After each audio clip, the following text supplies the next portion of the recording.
ઔદ્યોગિક એકમોની સલામતી અને આપત્તિ વ્યવસ્થાપન કેટલું સજ્જ છે તેનો તાદ્રશ્ય નજારો ઝઘડિયા ખાતે જોવા મળ્યો હતો। ઝઘડિયા ખાતે આરતી ઇન્ડસ્ટ્રીઝના પેટ્રોલિયમ એરિયાના ટેન્કર રીફિલિંગ દરમિયાન અચાનક ક્લાસ એ સોલ્વન્ટમાં આગ, નાનો બ્લાસ્ટ અને આગને નિયંત્રણમાં લેવા દોડધામ મચી ગઈ હતી।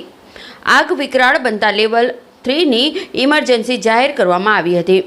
આ કોઈ વાસ્તવિક દુર્ઘટના ન હતી, પરંતુ લોકલ ક્રાઇસિસ ગ્રુપ ઝઘડિયા દ્વારા of site emergency mock drill યોજાઈ હતી। તેનો હેતુ મેજર એક્સિડન્ટ હેઝાર્ડ્સ ધરાવતા એકમોમાં આકસ્મિક સમયે પરસ્પર સંકલન સાધીને સુરક્ષા કવચને વધુ મજબૂત કરવાનો હતો।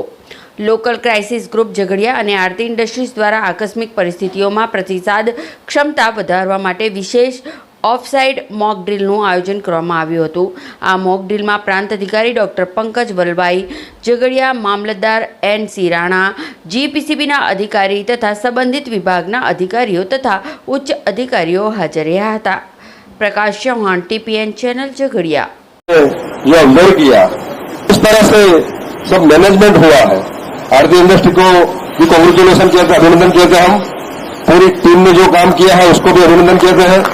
उसमें जो डिपार्टमेंट के साथ जुड़े हुए हैं, लोकल क्राइसिस ग्रुप के अध्यक्ष के तौर पे मैं सबको अभिनंदन देता हूं और सबको धन्यवाद कहता हूं। और जो भी यहाँ आए हैं दूसरी इंडस्ट्री के, वो अपने अपने इंडस्ट्री में जाके एनालिसिस करें, चिंतन करें कि वहां क्या करने की जरूरत है, वहां अपनी कंपनी में कौन से लीकेजेस है और क्या करना चाहिए। तो ये मॉक ड्रिल है वो सक्सेस हुई, हम ऐसा मानेंगे।